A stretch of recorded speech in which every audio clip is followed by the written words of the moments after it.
kembali dengan Ami dalam Ami Mengulas Buku. Dan episode ini saya akan mengulas buku berjudul Nestapa Tsunami Aceh, Saksi Fakta Kapal di Atas Rumah. Jadi ini adalah tulisan dari salah satu dari 59 orang yang selamat naik di atas kapal di sebuah rumah pada saat tsunami di Aceh tahun 2004. Tragedi tsunami di Aceh yang terjadi pada tanggal 26 Desember tahun 2004 yang merupakan salah satu bencana terdahsyat yang pernah terjadi, tentu masih menyimpan kesedihan bagi banyak orang, termasuk bagi Ibu Bindiah binti Sahan atau yang akrab disapa Wakola. Wakola, salah satu masyarakat Lampulo yang selamat dari bencana dahsyat tersebut, mengisahkan kejadian tersebut dalam buku ini. Buku yang berjudul Nestapa Tsunami Aceh, Saksi Fakta Kapal di Atas Rumah, dan editornya adalah Bapak Yusuf Al-Qardawi Al-Ashi. Nah, dalam buku ini Wakola mengisahkan bagaimana ketika beberapa saat sebelum tsunami terjadi, lalu ketika tsunami terjadi, hingga pasca tsunami terjadi. Ada 5 bab di dalamnya. Tampakannya seperti ini.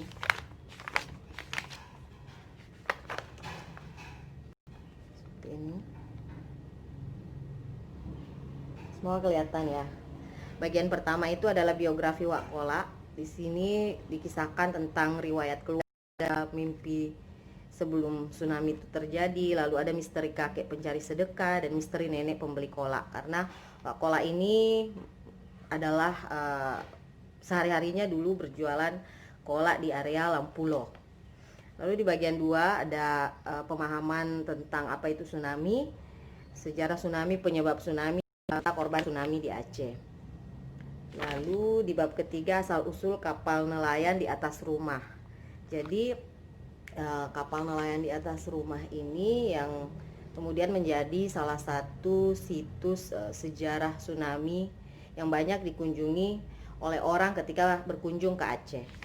Lalu di bab 4 ada gelombang tsunami Aceh, sub-sub babnya ada detik-detik tsunami melanda Aceh, lalu malam pertama pasca tsunami, kehidupan di Aceh Tenggara, lalu kembali ke Banda Aceh, serta hikmah tsunami. Dan ada biografi dari editor juga, serta lampiran doa untuk syuhada. Nah, saya ingin membacakan salah satu bagian awal di bab 4 ketika gelombang tsunami hampir terjadi. Nah, di sini dituliskan bahwa sehari-hari profesi Wakola adalah penjual nasi lemak dan kolak atau bubur di sekitar tempat pendaratan ikan Lampulo, tidak jauh dari lokasi kapal nelayan terdampar saat ini, sekitar 500 meter. Nah, saat itu di 26 Desember 2004 sekitar pukul 8.15 terasa getaran gempa, awalnya pelan-pelan tetapi makin lama kian terasa goyangannya, tiang listrik banyak yang patah, ada masyarakat yang pingsan, Wakola pun terjatuh ke dalam ranjang ikan. Nah, saat itu Wakola menangis sambil berkata, "Ya Allah, ya Tuhan, kenapa gempa sampai begini kuat, banyak manusia yang pingsan dan pening." Waktu itu terdengar suara orang azan dan membaca Al-Quran. Wakola berkata, "Ya Allah, kalau begini gempa terus, doa apa yang harus saya panjatkan?"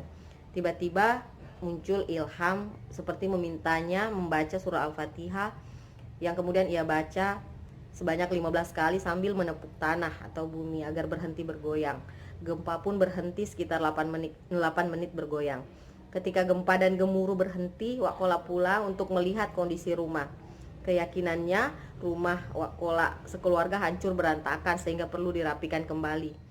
Tidak jauh Wakola kemudian mendengar suara ledakan sebanyak 2 kali. Ia berpikir waktu itu adalah suara dentuman perang. Lalu Wakola berpikir kenapa pada saat seperti ini masih ada perang, karena pada saat itu konflik di Aceh antara GAM dan militer Indonesia masih terjadi. Lalu ia pun kembali dan membagikan jualan kolaknya kepada orang-orang di sekitar Lampulo tersebut. Ya, dikisahkanlah di sini bagaimana kemudian Wakola melihat kapal yang kemudian akhirnya menjadi bantuan Allah untuk membuatnya selamat dari bencana dahsyat tsunami pada saat itu. Jadi di sini pun di bagian awal Wakola menceritakan alasan kenapa akhirnya dia memutuskan untuk menceritakan kisahnya, untuk menuturkan apa yang terjadi, yang dilihatnya dan dialaminya secara langsung pada saat tsunami. Tentu menjadi muhasabah diri buat banyak orang. Wakola membahasakan bahwa pasca tsunami dia terus melakukan refleksi, melakukan muhasabah diri, dan semakin memahami bahwa kita hanyalah manusia dan ada kekuatan yang lebih besar ketika sang pemilik kekuatan itu berkehendak meluluhlantakkan apapun. Jadi buku ini memang adalah buku yang singkat, bahkan bisa selesai sekali duduk, tapi menjadi bahan pengingat, bahan pelajaran untuk lagi-lagi tentang bagaimana muhasabah diri, bagaimana membuat diri menjadi pribadi yang lebih baik. Nah, teman-teman bisa dapatkan buku ini seharga 50.000 di tempatnya langsung di kapal di atas rumah ini, dan Wakola masih ada di situ stay. Jadi kalau teman-teman datang ke area Banda Aceh, untuk yang di luar Banda Aceh ya, bisa berkunjung ke area kapal ini sekaligus bertemu langsung dengan Wakola dan cerita, karena Wakola sangat suka ketika kita ingin bertanya tentang banyak. Semoga ulasan buku ini bermanfaat dan sampai jumpa di Ami Mengulas Buku episode selanjutnya.